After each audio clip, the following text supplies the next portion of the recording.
And I started out as what I call a know-nothing. I was a pre-med student and then an English major. And so I had not had a single business course of any variety. When I started as a stockbroker in July of 1968, so your quick math can tell you how long I've been at this. A while. In Virginia, they say since dirt.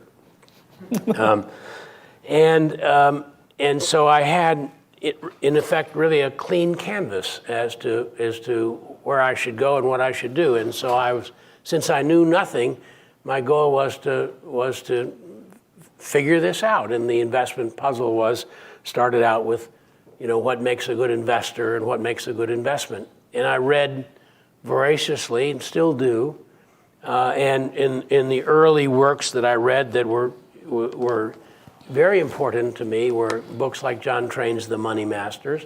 It was the first written story about Warren Buffett other than a Forbes magazine article and that sort of stuff. And in that, Buffett outlines the only place that I've ever seen it. He gives the characteristics of a great business and the characteristics of what makes a great investor. And that was a very important book to me. I read things like The Intelligent Investor, Ben Graham wrote.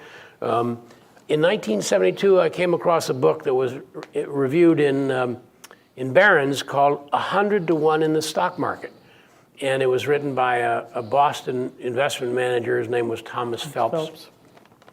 And what was interesting to me was that it really made me come around and focus on the idea of compound return. He never actually explicitly talks about compound return, but he identified roughly 350 businesses, public companies, that you could have invested in beginning in the mid-30s all the way up to 71 and made 100 times your money. And in fact, there were a couple instances where you'd have made 100 times your money in just 2 or 3 years, a really quite extraordinary thing.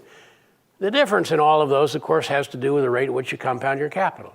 And so that helped me down that line. And I also read then and still do lots of business biography because it informs me about human behavior, how people behave in their business life and business world and how that affects what they're able to do.